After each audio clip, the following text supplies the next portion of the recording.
Welcome, bout betters. It was a good weekend, and I have to thank both the subscribers who comment, like Dev the Dude, who kicked me over the ledge on the wager with Terrence McKinney, as well as him to finish, and of course G the Mattress guy, who threw me into the mud betting Wellington Turman and the finish there as well.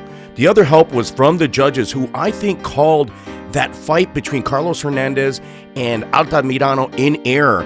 I was very impressed by Altamirano, who was very improved and, in my opinion, should have won that bout unanimously. The judges also saved me on that bout between Gregory Rodriguez and Armen Petrosyan.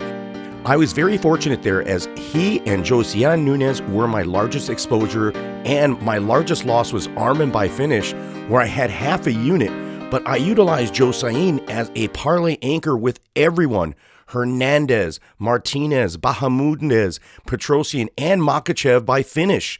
Statistically, a great evening for me, except some other prop chases like Martinez by finish and another half unit on Makhachev by submission prop that didn't cash. But thanks to G the Mattress guy and Josiane, we had a successful night. This week's card is not as clearly defined from a betting perspective, but it has some decent action, like this bout between veteran gatekeeper Edson Barboza, a plus 128 underdog, and MMA grappling phenom and favorite Bryce Mitchell at minus 159. I think the line is set accordingly here, and you can cover the money line if you're on the Mitchell side. This is going to be a striker versus grappler match, with Edson having the slight height and reach advantage, but he is almost 10 years older than Bryce Mitchell, which doesn't mean as much as you would think, as Brazilians are very resilient fighters who do not age poorly in the fight game.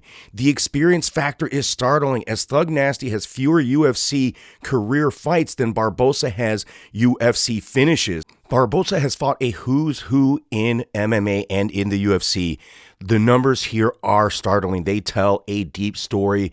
This guy could have been a champion. If he would have been a champion, he could be a Hall of Famer. Despite both being finishers, these guys have long average fight durations.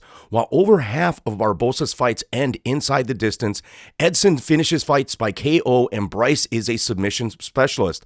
Prior to the UFC, he had 6 submission victories, all in the first round, and claimed more as he fought in the World Series fighting, the AFC fights, as amongst other regional and international promotions. We all know each of these guys' arsenal, and it's Edson's best weapons are his kicks from distance. He spends 80% of his time out there and will have to fight this way, which will be difficult, as Mitchell is an extremely quick and slick fighter. He moves well on the feet and is sneaky in his maneuvers to close distance. Bryce Mitchell will be a difficult target for Barboza, but with 14 knockdowns, Barboza has no choice to unload on Thug Nasty to fend off his aggressive takedowns and slow down Mitchell's constant pressure. Mitchell can be slowed down when you do hit him and force him to expend his fantastic cardio as he continuously attacks. Mitchell's striking is not the level of Edson's, of course, but serviceable, as he is striking to set up takedowns. He's constantly just striking to a takedown. It's just rinse and repeat for him. Mitchell has a low volume of strikes, averaging around 43 strikes per fight that have gone the distance, but Edson's volume drops significantly when he faces wrestlers and grapplers. Defensively, these guys are similar, but Edson has the better defensive techniques and movements.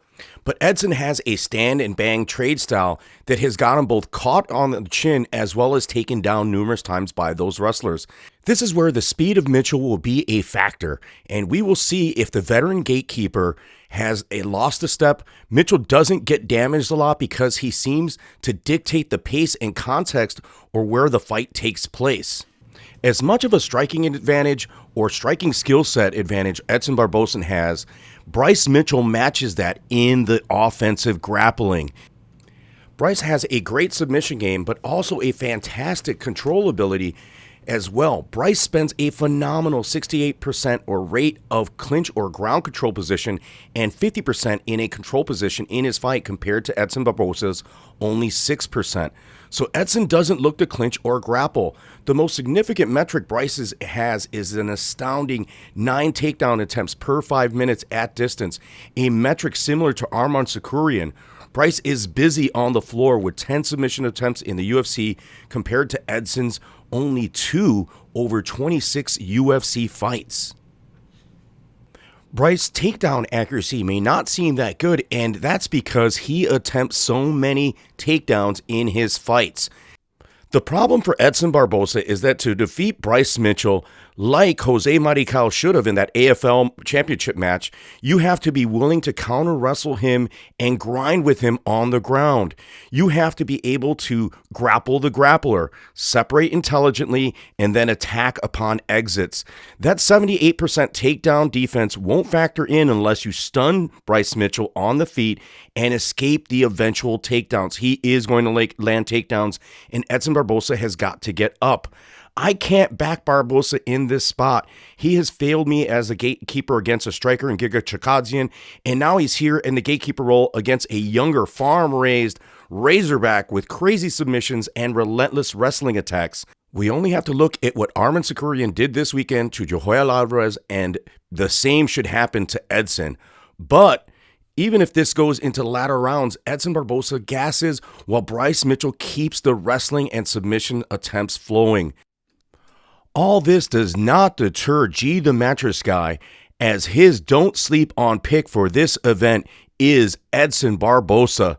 Sure, Bryce Mitchell is a savage with his jiu-jitsu, and Barboza has double-digit losses, but if you look at the Barboza record, he has fought nothing but high-level competition. Thug Nasty hasn't fought anyone on the level of Barboza's opponents. Since 2014, Barboza has been fighting ranked people. This is a big step up in competition for Thug Nasty. G the Mattress Guy thinks Barboza's experience would be the biggest factor here. Barboza has only sub-losses to Tony Ferguson in 2015 and Cowboy Cerrone in 2014. Not even Khabib was able to sub him. He doesn't think, G the Mattress Guy does not think Thug Nasty will bring anything that Barboza hasn't seen before. He doesn't understand why Barboza's the underdog here, and he'll take that plus money. But what do you guys think? In the comments section, please like and subscribe. Hit the notification bell. And as always, if you've made it this far, you are about better.